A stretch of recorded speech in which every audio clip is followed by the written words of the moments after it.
모키노 TV는 특정 단어와 상세 설명은 넣고 있지 않습니다. 영상 시청 전에 커뮤니티 글을 먼저 읽어보신다면 훨씬 도움이 되실 거라 생각됩니다. 제가 얼마 전에 한국에서 일어난 사건을 보고 경악을 금치 못했었습니다. 물론 그 밖에도 여러 가지 사건들이 있지만 제가 놀란 사건은 룸메이트들 때문에 김군이 극심한 스트레스를 받던 중 몸까지 아프게 되어 하늘로 떠나게 됐다는 사건이었습니다. 그 내용들이 정말 나라가 어떻게 되려고 이러지 싶은 참담함이 느껴지게 만들 만한 이야기들이었습니다. 기회가 되시는 분들이 있다면 기사를 한 번씩 읽어보시는 것도 좋을 것 같습니다.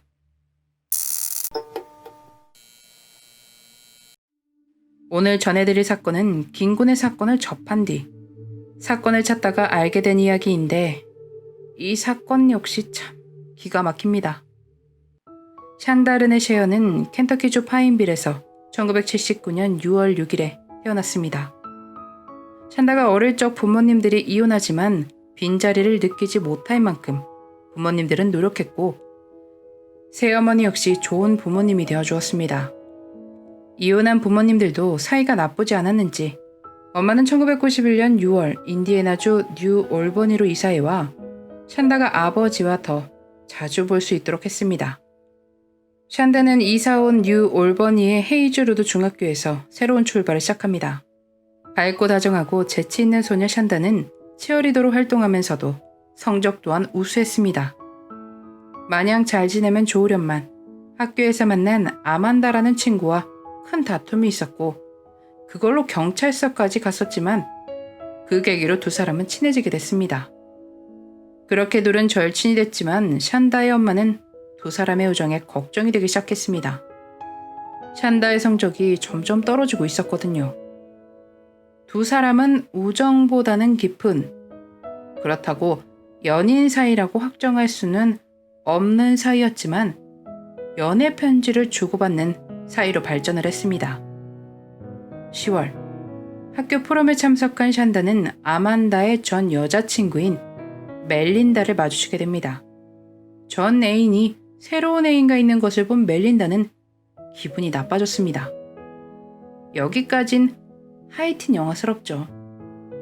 그런데 현실은 녹록지 않았습니다. 그날부터 멜린다가 샨다를 눈여겨보기 시작하며 그녀를 정말 너무너무 미워했습니다. 그리고 아만다에게도 샨다에 대한 여러 나쁜 이야기가 담긴 편지를 보냈습니다. 그렇게 학교에서 생활이 바쁘게 돌아가고 있을 때 샨다의 부모님이 아만다가 보냈던 편지를 발견합니다.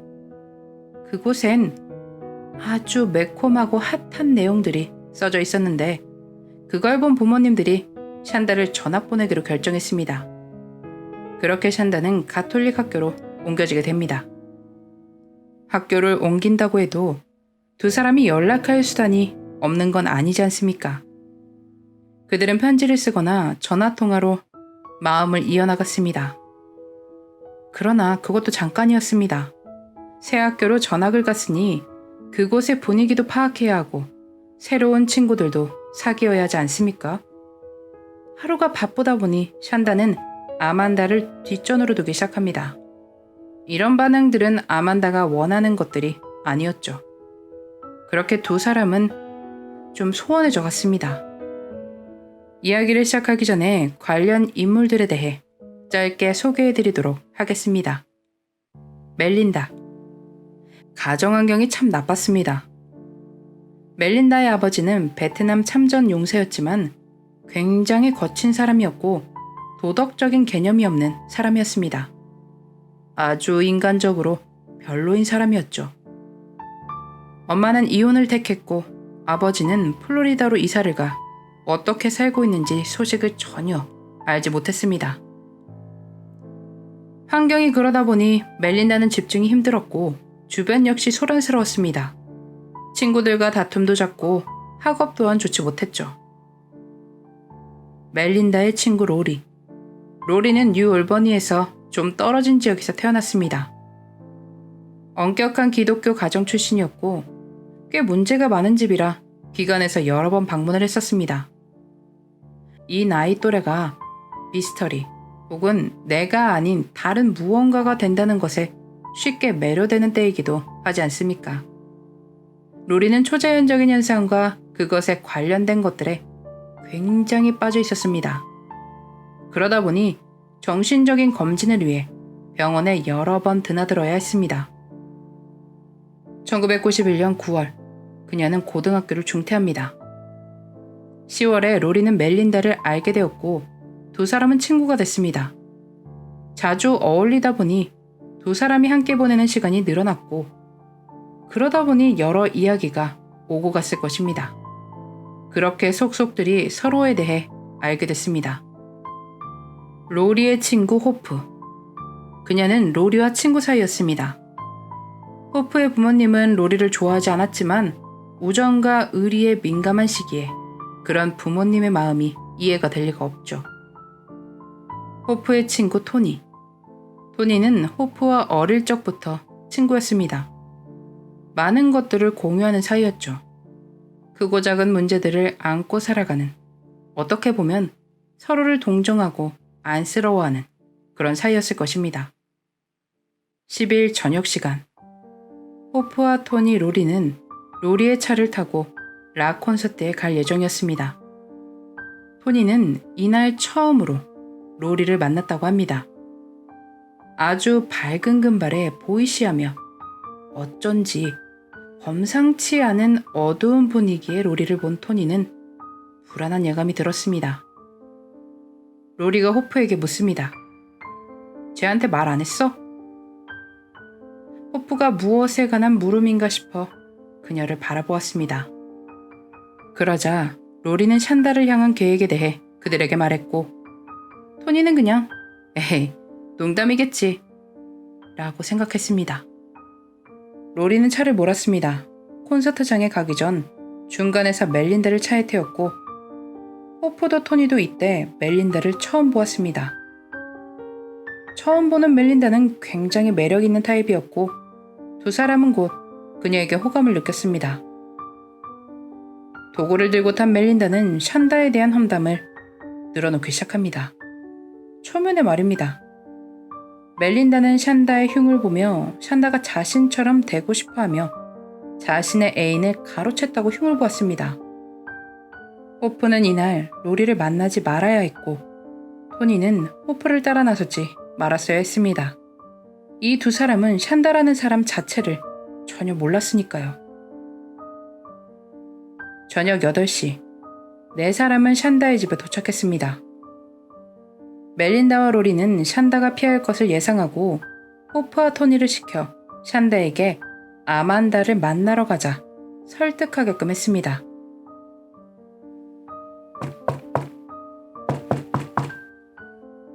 안녕 샨다? 나 아만다랑 친구인데 우리랑 같이 아만다 만나러 가지 않을래? 샨다는 호프와 토니를 처음 보지만 아만다가 보고 싶었기 때문에 그들의 제안을 수락했습니다. 너네 엄마 아빠 주무실 때 다시 데리러 올게.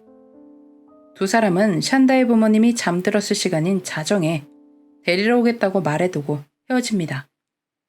네 사람은 콘서트에 갔다가 자정에 샨다의 집 앞에 도착했습니다. 토니는 멜린다가 말하는 모든 것에 이상한 낌새를 느꼈지만 그냥 농담일 것이라고만 생각했습니다. 자기 애인을 빼앗아가고 그것도 모자라 자기를 흉내낸다고 하니 그럴 수도 있다고 생각했겠죠. 토니는 이 모든 상황이 마음에 들지 않았습니다. 자정에 호프와 토니가 샨다의 집 앞에서 그녀를 데리러 갔을 때도 그냥 오지 말라고 말렸을 정도였거든요. 세 사람은 차에 올랐고 아만다에 관한 수다를 떨었습니다. 차는 출발하였고 뒤에 있던 멜린다가 벌떡 일어나 샨다에게 아만다와 어떤 관계냐, 둘 사이의 진도는 어디까지 갔냐 등등 여러 가지들을 물어왔습니다. 서로의 사정을 아는 로리와 멜린다는 죽이 잘 맞았습니다. 여러 가지 모든 일이 일어날 때 토니와 호프는 차 안에서 기다렸고 로리는 멜린다와 함께 했습니다. 돌아온 로리와 멜린다는 두 사람에게 모든 일이 끝났다고 알려줍니다. 다섯은 근처 로리의 집으로 갔고 호프와 토니를 그곳에 내려준 뒤 기다리게 했습니다. 그리고 세 사람은 차를 몰고 나갔다가 호프와 토니를 데리러 왔습니다. 준비해둔 콜라병 안에 기름을 이용하기 위해 들판으로 차를 몰았습니다. 드디어 모든 게 끝이 났고 네 사람은 패스트푸드점에 식사를 하러 갔는데 토니의 상태가 굉장히 좋지 못했습니다. 토니는 가게 앞에 공중전화를 이용해 다른 친구에게 모든 것을 이야기합니다. 멜린다와 로리는 토니를 집에 보내야 한다는 결정을 내립니다. 두 사람은 토니의 어플을 내려준 뒤 아만다에게 전화를 걸어 모든 이야기를 전했습니다. 아만다는 당연히 믿지 않았고요. 아만다는 로리와 멜린다를 만납니다. 멜린다는 울면서 모든 상황에 대해 다시 한번 설명했습니다. 아만다가 믿게 되기까지 오래 걸렸지만 결국은 믿게 되었고 그녀는 서둘러 집으로 돌아갔습니다. 그 시각 메추라기 사냥을 나선 형제들이 들판을 걷다가 무언가를 발견하고 가까이 다가갔다가 깜짝 놀라 서둘러 경찰에 신고를 넣었습니다. 샨다의 집에선 아버지가 깨어나고 그녀가 없다는 사실을 알았고 친구들에게 전화를 걸었습니다.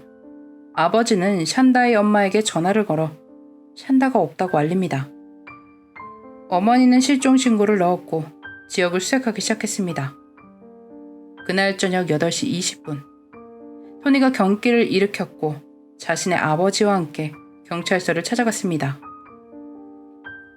토니는 정말 급하게 모든 일을 토하듯 뱉어냈습니다. 그리고 샨다의 집 주소를 알려주었고 경찰은 그 집에서 실종 신고가 들어온 사실을 알게 됩니다. 1992년 1월 12일 로리와 멜린다가 체포되었습니다. 네 사람은 성인으로 기소되었고 유죄 협상을 받아들입니다. 로리와 멜린다는 60년형을, 호프도 똑같은 형을 받았지만 2004년 항소심에서 35년으로 줄었고 토니는 다른 혐의로 유죄를 받고 최대 20년의 형을 선고받았습니다. 샨다를 떠나보낸 아버지는 마음의 상처가 너무 커 술을 마시다 일찍 세상을 떠나셨습니다. 토니는 8년을 복역 후 2000년에 가석방되었고 호프는 2006년 가석방되어 풀려났습니다. 2018년 샨다의 26주기에 로리가 가석방되었습니다. 로리가 가석방되었다는 점이 놀랍습니다. 가장 많은 손을 빌려주었던 로리가 말입니다. 멜린다는 감옥에서 강아지 훈련에 대한 교육이 있었던 것으로 보입니다. 수감되어 있지만 할 건 다 하네요. 사춘기라는 게 그렇습니다. 생각해보면 별거 아닌 것에도 훨씬 예민해지고 감수성도 더 깊죠. 사귀던 사람도 아니었고 전 애인일 뿐인데 이렇게까지 예민해질 수 있다는 것이 놀랍습니다. 여러 가지 복합적인 감정들이 본인 스스로도 제어가 되지 않을 때가 있습니다. 하지만 선을 넘지 않을 정도로 스스로를 다독일 수 있기에 인간이죠. 미성숙하지만 옳고 그른 것은 구분할 수 있지 않습니까? 그들은 성인으로 기소되었습니다. 그 부분을 보며 너무 부럽더라고요. 한국에서 비슷한 사건들의 형량들을 보면 정말 놀랍죠. 와, 2020년이라는 이 현 시대에 이런 판결이 날 수 있구나 생각이 들 정도로 말입니다. 너무 과하다, 미래가 아깝다 등의 이유, 혹은 심신미약이라는 이유로 내려지는 얼토당토하는 판결이 사라지고 죄 앞에 냉정해져 확실한 판결이 내려지는 날이 하루빨리 왔으면 좋겠습니다. 전 애인의 새로운 여자친구를 받아들이지 못했던 사건. 멜린다, 로리, 호프, 토니의 그날의 미스터리였습니다.